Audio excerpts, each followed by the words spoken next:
여러분, 하나님은 우리 인간의 역사에 개입하시는 분이실까요? 우리가 성경을 읽어보면 분명 하나님은 우리 인생의 역사를 주관하시고 또 적절한 때에 개입하시는 분이라는 것을 압니다. 그렇다면 여러분의 삶의 현실 속에서 하나님이 늘 우리의 삶 가운데 개입하시는 것을 경험하며 하고 계신가요? 아마 영적으로 예민한 분이시라면 하나님이 우리 인생 중에 개입하시는 것을 느낄 수도 있겠지만 대부분의 사람들은 실제로 우리의 인생 가운데 하나님이 개입하시는 것을 잘 못 느낄 때가 참 많이 있지 않나요? 오늘 우리들의 상황 속에서 하나님이 보이지 않는 것 같을 때, 마치 하나님이 우리 상황에 눈 감으시고 침묵하시는 것처럼 보일 때가 여러분의 인생 가운데 많지 않으셨나요? 실제로 역사 속에서도 우리가 이해할 수 없는 수많은 비극들이 참 많이 있었습니다. 세계 1차 대전과 2차 대전, 또 국지전 나라들의 전쟁, 또 광주 민주화 운동이나 미얀마 운동과 같은 일들, 그리고 테러와의 전쟁으로 희생된 그 수많은 사람들의 바라볼 때 더욱 그런 마음이 들지 않나요? 우리 입장에서 어떻게 해볼 수 없는 이런 비극적인 일을 만날 때 어떻게 해석해야 할지 몰라. 정말 하나님이 살아계시다면 왜 이런 일이 일어나지? 마치 하나님이 침묵하신 것 같은 생각을 하실 때 있지 않으셨나요? 그렇다면 정말 하나님이 침묵하셔서 이런 일들이 일어난 것일까요? 오늘 우리가 읽은 본문의 말씀은 예수님의 죽음과 장례에 대한 이야기가 기록되어 있습니다. 하나님의 아들이 인간의 온갖 모욕과 육신의 고통 속에서 처절한 죽음을 맞는 순간을 보면서 여러분 이런 생각이 문득 들지 않으십니까? 하나님 도대체 뭐 하고 계실까? 구약의 성경에 보면 인간의 역사에 개입하시는 그 하나님이 왜 그 자기 아들의 죽음 앞에 이처럼 침묵하고 계시나? 이런 생각이 들지 않으셨나요? 적어도 우리가 알고 있는 드라마에서는 주인공은 절대로 죽이지 않습니다. 아무리 힘들고 어려운 일이 있어도 죽을 듯 죽지 않고 살아나 전세를 뒤바꾸는 것이 주인공의 역할이고 또 가슴이 뻥 뚫리는 통쾌함을 주는데 오늘 이 이야기 속에서는 도무지 그런 느낌을 받지 못합니다. 예수님의 죽음과 장례를 기록한 이 말씀 속에는 이런 위기 극복의 감동 스토리가 없는 것 같아 아쉽지 않나요? 오히려 오늘 성경은 예수님의 죽음에 대해서 자세하게 언급하고 있습니다. 마치 예수의 죽음은 그 어느 누구도 의심할 수 없는 사실이라고 못 박듯 이 로마 병정에 의해 확인 사살을 당한 그 정황까지 자세하게 언급하고 있습니다. 예수님의 죽음도 사실이지만 예수님의 장례도 어떻게 치루어졌는지 그 목격담을 자세하게 기록하고 있습니다. 보통은 십자가형을 당한 죄수들이 나무에 달아놓고 모든 사람들의 본보기로 삼듯이 오래 죽은 시신을 전시해 두었는데 유대인의 가장 큰 명절인 유월절 바로 전날인 관계로 아직 죽지 않은 죄수는 다리를 꺾어 빨리 죽게 만들어 끌어내리고 이미 죽은 예수는 창으로 옆구리를 찔러 죽은 것을 확인해서 십자가에 내렸다는 것입니다. 그리고 보통 죄수들은 장례할 것도 없이 큰 구덩이에 아무렇게나 버려졌었는데 예수의 죽음을 안타깝게 보았던 아리마대 요셉이 빌라도에게 예수의 시신을 요구해서 내어주었고 안식일을 범하지 않기 위해 급하게 불과 한두 시간 안에 장례가 치러진 그 정황에 대한 기록이 본문에 소개되고 있습니다. 이렇듯 하나님의 아들의 죽음치곤 너무나 허망해 보이지 않나요? 예수께서 잡히시고 신문받고 십자가형에 죽으시고 장례를 지낸 이 모든 일정이 유월절 명절에 지장받지 않게 하려고 불과 하루도 지나지 않는 그런 시간에 이루어진 일들이었습니다. 유월절이 무엇이기에 예수님의 죽음과 장례가 이 유월절에 맞추어 급하게 치루어졌을까요? 왜 하나님은 자신의 독생자의 죽음을 이토록 잠잠하게 보셨을까요? 오늘 본문 속에서 하나님이 그 아들의 죽음에 침묵하신 것을 묵상하면서 두 가지 이유를 찾아보았습니다. 우리 인생에 주님이 침묵하신 것 같은 순간에라도 오늘 이 말씀이 깨달아져서 우리를 향하신 하나님의 뜻을 깨닫게 되기를 소망합니다. 그렇다면 하나님은 왜 침묵하실까요? 아니, 침묵하는 것처럼 보일까요? 첫 번째로 침묵하신 것이 아니라 이미 말씀하셨기 때문에 더 할 말이 없으셨다. 이것이 맞지 않을까요? 우리가 꾸준히 성경을 읽고 알아야 될 이유가 있다면 성경의 기록에 이미 우리를 향한 하나님의 말씀들이 기록으로 남겨져 있기 때문입니다. 특별히 구약의 말씀들 속에는 예수님의 탄생과 그의 생애 그리고 죽음에 대한 예언들이 군데군데 참 많이 기록되어 있습니다. 이것은 예수님의 죽음에 대해서 하나님이 침묵하신 게 아니라는 방증 아닐까요? 더 정확하게 말한다면 이미 말씀을 많이 하셨기 때문에 바로 정작 그 순간에는 할 말이 없었다. 이것이 더 정확할지 모르겠습니다. 예수님은 은밀하게 오셨지만 모두가 메시아로 알아볼 수 있게 오셨습니다. 이미 세례 요한이 등장하여 요단강에서 물로 세례를 베풀 때 사람들은 혹시 이 세례 요한이 메시아가 아닌가? 그에게 직접 찾아와서 묻기조차 했습니다. 그만큼 그 당시에 메시아에 대한 기대가 사람들 가운데 가득했습니다. 예수님 역시 세례를 베푸시고 말씀을 전하실 때 예수에게 이 바리새인들과 서기관들이 와서 쫄쫄 따라다니며 그의 일거수일투족을 그들의 상관 대제사장들에게 끊임없이 보고하고 있지 않나요? 그 모든 이유는 과연 메시아인가? 이것에 대해서 탐문하기 위함이었습니다. 그런데 예수님의 일생을 보면 예수님은 그 누구도 흉내낼 수 없는 오직 메시아만이 할 수 있는 이적들을 수없이 행하지 않으셨나요? 그리고 오직 예수님은 하나님 나라에 대한 수많은 비유들, 천국에 대한 비유들을 말씀을 통해 전해주지 않았습니까? 그분의 말씀에는 권위가 있어서 그분이 말씀하신 그대로 모든 것들이 되어지는, 심지어 풍랑도 잠잠게 되고 죽은 자도 살아나고 귀신도 쫓겨나는 그런 수많은 일들이 펼쳐졌습니다. 이 모든 것들은 예수님이 이 땅에 오신 메시아라는 것을 증명하는 도구들이었던 것입니다. 그렇게 주님은 모두에게 보이게 오셨지만 정작 유대의 종교 지도자들로부터 주님은 계속해서 배척을 받으십니다. 더 정확하게 언급한다면 예수님이 탄생할 때부터 이 동방의 박사들이 별을 보고 찾아와서 예루살렘에 머무는 동안 헤롯 왕이 서기관들을 통해 알아본 때를 중심으로 이 베들레헴의 영아를 학살한 그런 사건이 있었습니다. 메시아를 거부하는 당시 왕의 발악 아니었을까요? 또 예수님께 사사건건 시비를 거는 그 유대 종교 지도자들을 향하여 주님은 포도원 농부의 비유를 들어 주인을 두려워하지 않고 주인의 아들을 살해해 포도원을 빼앗으려는 농부들의 시도가 곧 진압될 것이라는 사실을 비유를 들어 말씀하셨습니다. 예수님은 누군가에게는 간절히 기다리는 메시아였지만 또 누군가에게는 반드시 없애야 하는 그런 적처럼 여겨졌다는 말씀입니다. 이렇게 예수님의 죽음은 이미 작정되었습니다. 예수님은 친히 자신이 어떻게 죽게 되는지 제자들에게 미리 알려주셨습니다.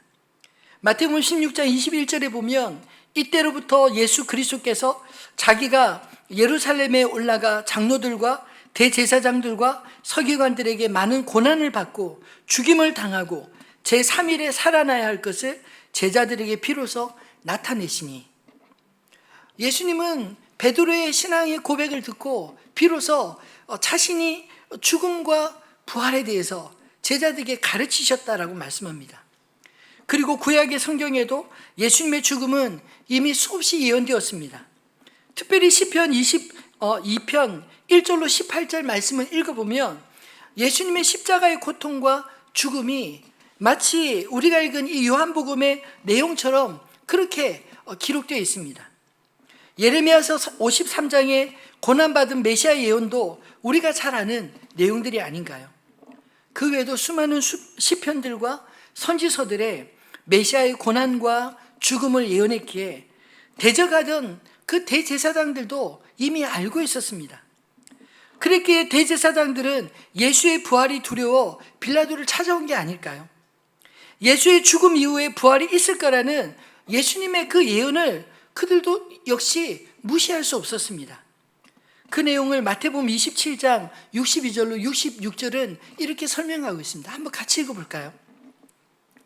그 이튿날은 준비일 다음 날이라 대제사장들과 바리새인들이 함께 빌라도에게 모여 이르되 주여 저 속이던 자가 살아있을 때 말하되 내가 사흘 후에 다시 살아나리라 한 것을 우리가 기억하노니 그러므로 명령하여 그 무덤을 사흘까지 굳게 지키게 하소서. 그의 제자들이 와서 시체를 도둑질하여 가고 백성에게 말하되 그가 죽은 자 가운데서 살아났다 하면 후의 속임이 전보다 더 클까 하나이다 하니 빌라도가 이르되 너에게 경비병이 있으니 가서 힘대로 굳게 지키라 하거늘 그들이 경비병과 함께 가서 돌을 임봉하고 무덤을 굳게 지키니라. 여러분, 이 말씀을 보면 대제사장들이 비록 자신들이 예수를 죽였지만 그 예수가 정말 살아날지 모른다라는 두려움 있지 않았을까요? 그리고 그것에 대해서 대비해야 된다라고 말하지 않습니까? 그렇다면 정말 오늘 말씀에 기록된 것처럼 그들이 이미 알고 있었고 이미 대비를 잘했다면 예수님의 부활을 얼마든지 막을 수 있지 않았습니까? 그럼에도 불구하고 예수님은 부활하셨습니다. 사랑하는 성도 여러분, 이게 무엇을 의미할까요? 우리가 하나님의 말씀, 예수님의 말씀을 잘 아는 것과 그리고 영접하는 것은, 말씀을 믿는 것은 전혀 다른 문제다라는 것을 의미하는 게 아닐까요? 그들은 예수님의 말씀을 들었고 그 말씀을 알았습니다. 그럼에도 불구하고 그들은 그 예수님의 말씀에 어떻게 반응했냐면 거부하는 쪽으로 택했다는 것입니다.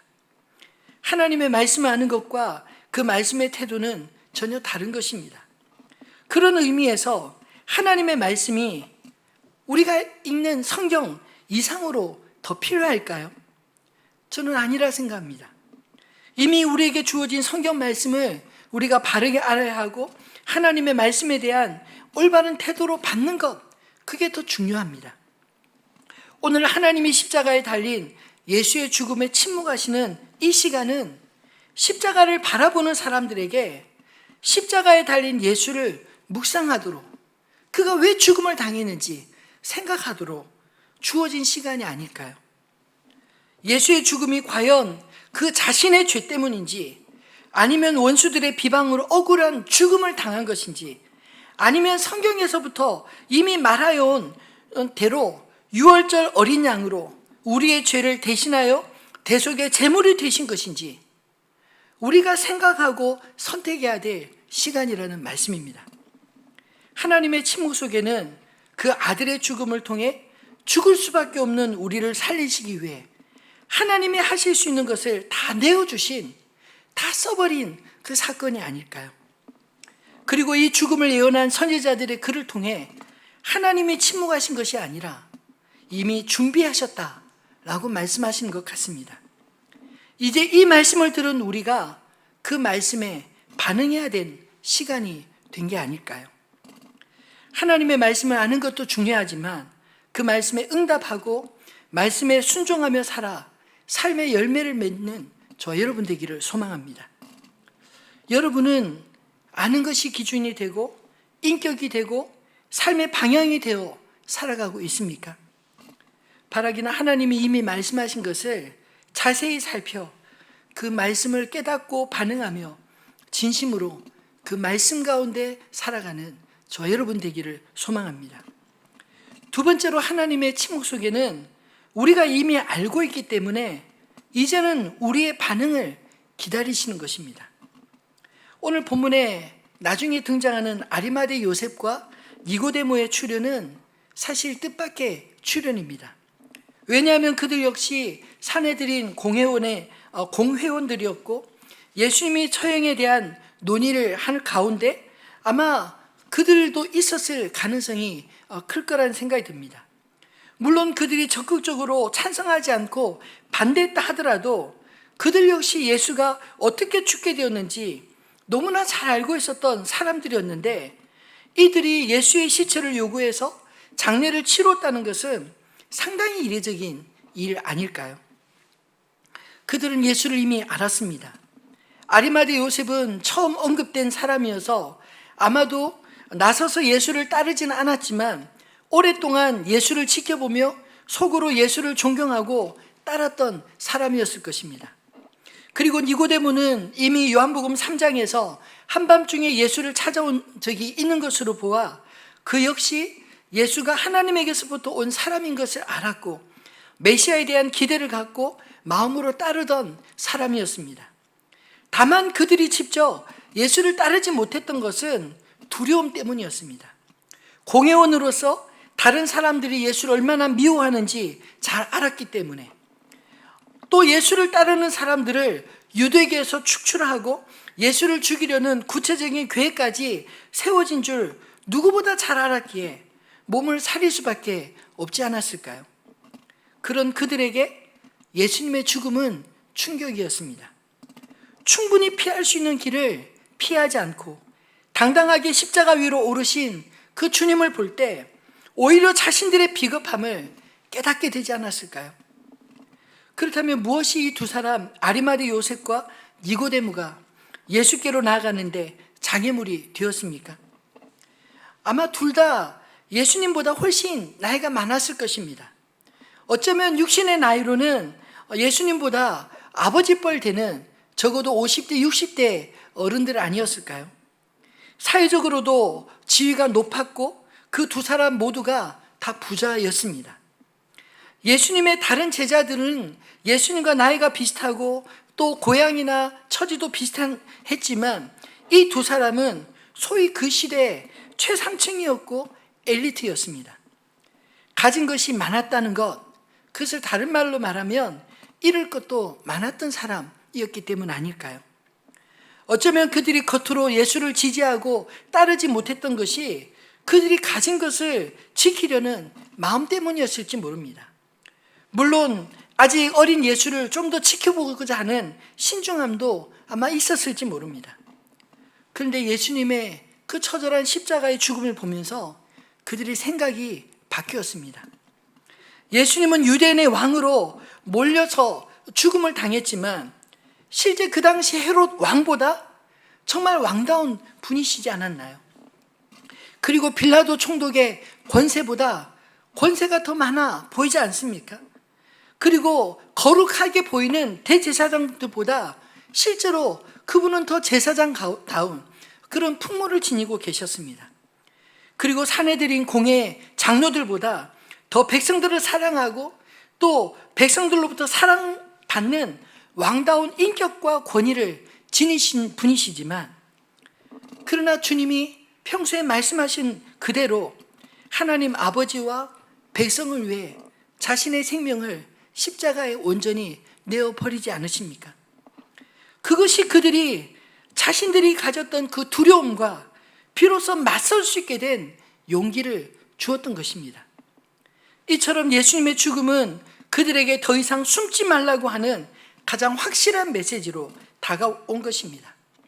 그래서 아리마대 요셉과 니고데모는 역설적이게도 예수의 죽음 앞에서 제자들을 쫓아 도망간 그 자리를 자신의 모든 것을 걸고 비로소 예수를 향한 자신의 믿음을 드러내어 지킨 것입니다. 이 두 사람에 대해 성경이 기록한 이유가 무엇일까요? 다른 사람들의 믿음을 쉽게 판단하지 말라는 뜻 아닐까요? 비록 드러내놓고 예수를 따르지는 못했지만 유대인 중 상당히 많은 사람들이 이미 아리마대 요셉과 같이 니고데모와 같이 예수를 진심으로 존경하고 그의 죽음을 애도하며 자신의 역할, 예수님의 죽음 앞에 자신들이 할 수 있는 역할을 기꺼이 감당하고자 했던 그런 사람들이 있었다라는 것입니다. 그들 역시 예수님의 십자가의 죽음을 기점으로 변화가 일어나고 있었던 것입니다. 용기가 없었던 사람들이 오히려 용기를 내는가 하면 앞장서 따르던 사람들이 숨는 이상한 일들이 바로 십자가 앞에서 이루어졌습니다. 그런 의미에서 십자가는 우리의 믿음을 시험하는 도구가 아닐까요? 예수님의 십자가를 제발 부끄러워하지 마시기를 바랍니다. 주님이 지지 않아도 될 그 십자가는 사실은 나를 위해 지신, 대신 지신 십자가였습니다. 십자가를 부끄러워하지 않는 믿음이 진정한 믿음 아닐까요? 왜냐하면 하나님께서 우리를 위해 이루신 가장 크고 놀라운 일, 그것을 믿음으로 받아 바로 나를 위한 구원으로 믿게 되었기 때문입니다. 우리 또한 복음을 이미 듣고 알고 있지 않나요? 하나님의 아들 예수가 나를 위해 죽으셨고 나를 위해 부활하신 것 우리 모두 다 압니다. 주님의 제자요, 거룩한 나라요, 택하신 백성이요, 왕같은 제사장인 것을 우리는 베드로전서 말씀을 통해 익히 알고 있습니다. 그런데도 주님의 제자로 사는 것을 여전히 두려워하고 계시진 않으신가요? 코로나 시기에 우리의 믿음 역시 도전의 직면에 있다 생각됩니다. 우리의 삶의 우선순위에 대해, 이 땅에서 그리스도인의 역할에 대해, 그리고 우리의 믿음에 대해 묻고 있습니다. 아리마대 요셉과 니고데모와 같이 이제는 숨지 마시고 나를 위해 자신을 친히 십자가에 온전히 내어주신 그 주님 앞에 자신을 드러낸 제자의 삶을 살아가는 저 여러분 되시기를 주님의 이름으로 축원합니다. 말씀을 맺겠습니다. 하나님은 결코 침묵하지 않으셨습니다.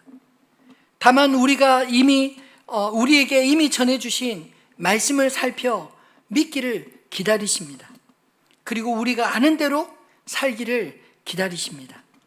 그러므로 이제 하나님이 우리를 향해 가지신 그 믿음에 우리도 믿음으로 응답하며 살아야 하지 않을까요? 그렇게 응답하며 살아가는 저 여러분 되기를 소망합니다. 예수님의 죽음과 장래에 대한 오늘 이 본문의 기록이 비록 하나님이 침묵한 것처럼 보이나 오히려 그 백성을 향하여 이제 내가 할 수 있는 것 너희를 위하여 다 했는데 너희는 이제 어떻게 할 것이냐, 오히려 물으시고 우리의 응답을 기다리는 것처럼 들리지 않으시나요? 코로나 팬데믹이 길어지고 깊어지면서 우리 일상의 고난에 혹은 이 시대 속에 하나님이 침묵하신 것처럼 느껴지며 그리고 낙담하신 분은 혹 계시지 않으신가요? 이 끝이 보이지 않는 터널 속에서도 분명 하나님은 이미 우리에게 말씀하시고 또 우리가 이미 아는 대로 살아가기를 원하시는 줄 믿으시기 바랍니다. 두려움으로 이제 더 이상 숨지 마시고 당당하게 하나님의 사람으로 드러나 사시기를 주님의 이름으로 축원합니다. 예전에도 소개해드린 적이 있었는데 2차 세계대전의 원흉 이 독일의 히틀러를 암살하려다가 사전에 발각되어 전쟁이 끝나기 바로 직전에 사형을 받고 형장이 이슬이 된 신학자요 목사인 독일의 본헤퍼는 자신이 살고 있는 그 시대의 암울한 현실에 침묵하지 않았습니다. 오히려 그는 자기 민족이 수많은 학살과 폭력을 일삼는 것을 가만히 손 놓고 볼 수 없어서 히틀러 암살을 직접 모의하는 그 중심에 섰습니다. 비록 목사로서 사람을 죽이는 것을 모의하다 죽임을 당하게 되었지만 그가 사형장에 이슬이 되기 전 살아가는 믿음의 동역자들에게 그리고 가족들에게 남긴 이 시는 너무나 밝아서 오히려 놀랍습니다. 우리가 전에 불렀던 그 선한 능력으로 라는 이 가사가 그런데요, 원어에 가까운 번역으로 읽어보면 더 의미가 새롭게 더 밝은 느낌으로 와닿습니다. 그 원어 번역한 것을 한번 다시 볼까요? 선한 능력에 든든히 쌓여서 큰 보호받고 위로받으며 이 시간 우리 함께 지내면서 새로운 내일 맞으려 하네. 그 선한 힘의 보호를 받으면서 무슨 일 닥쳐도 담대하네. 주께서 밤낮으로 함께하니 큰 확신 속에 새날 맞으리. 지난 일이 우리를 괴롭히며 무거운 짐 우리 누르네. 오 주여, 우리 상한 영혼들을 당신 손으로 치유하소서. 그 선한 힘의 보호를 받으면서 무슨 일 닥쳐도 담대하네. 주께서 밤낮으로 함께하니 큰 확신 속에 새날 맞으리. 주께서 우리에게 허락하신 작은 촛불이 타게 하소서. 우리로 다시 하나 되게 하사 어두움 밝히 비춰주소서. 그 선한 힘의 보호를 받으면서 무슨 일 닥쳐도 담대하네. 주께서 밤낮으로 함께하니 큰 확신 속에 새날 맞으리. 여러분, 당장 죽음을 앞둔 사람이 쓴 시라고는 믿기지 않을 희망이 이 시 속에 들어져 있는 게 느껴지지 않나요? 저는 이 보네포의 시를 보면서 믿는 자에게는 미래를 보는 눈이 있구나, 이 사실을 깨닫게 됩니다. 왜냐하면 그가 보았던 미래는 그리스도 예수 안에